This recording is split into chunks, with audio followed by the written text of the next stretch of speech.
Welcome. In this video, we're going to take a look at how to detect weak SSL TLS encryption on your network. My name is Darren Delaney from Netford. So firstly, why do we need to worry about weak encryption? Surely encryption is a good thing, which it is, but there are some weak encryption protocols out there that potentially can be compromised. So you want to make sure that whatever setup you got on your network, that it's you're running the latest encryption protocols and ciphers.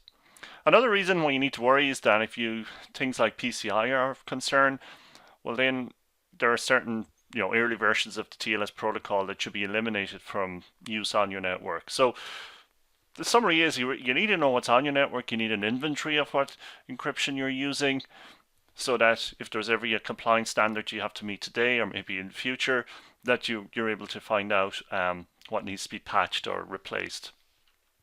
Now, to monitor encrypted traffic, it's actually very straightforward.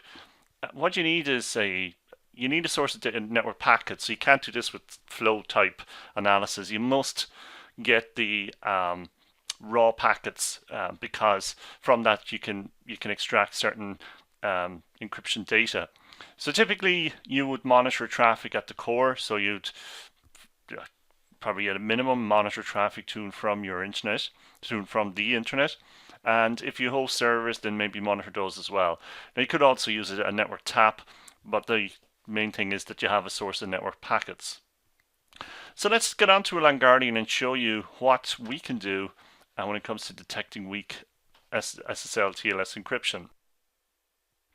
To access the encryption reports, just click on All Reports, and you've got the encryption protocols here under Inventory. Now, a couple of ways of looking at the data. First one is you want to take a look at what servers are running SSL on your network. So you select that report, and we can then apply filters. So if you want to select a particular port or IP range, maybe particular name of a server, or if you want a particular time period. There's a lot more here as well, so I could filter on maybe show TLS 1.0 and whatever other versions, SSL, and so on.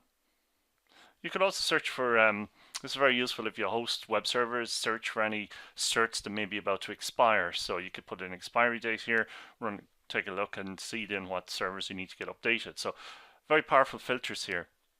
I'm looking at TLS 1.0, go search and see what we get back.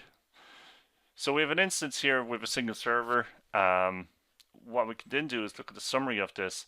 It tells us it's running an outdated protocol, and it also gives us some information here about the cert. This is stuff within our lab.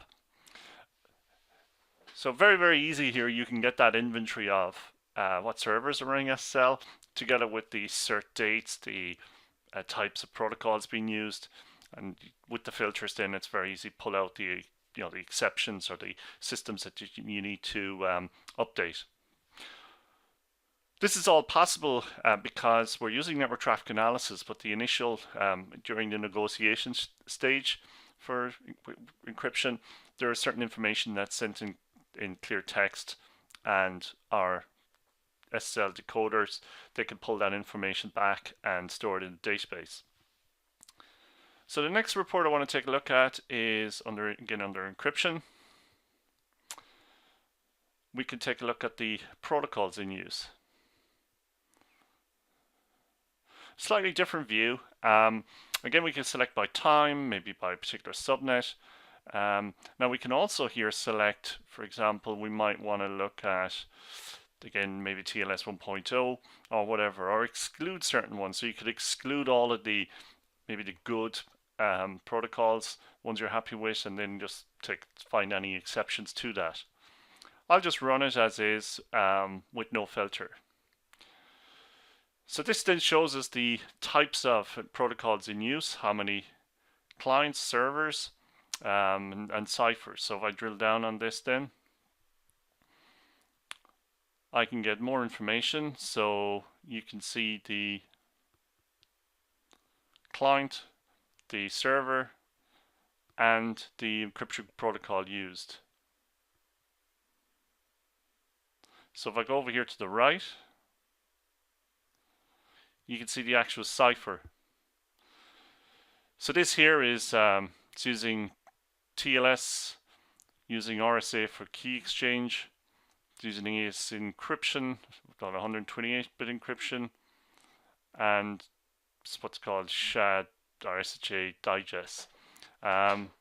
Certainly no expert in all these encryption protocols, but if there's certain ones you want to look for in this cipher here, you could search for a particular one. So maybe put in 64 or whatever search you want to go for. TLS. So you can search for particular types of ciphers.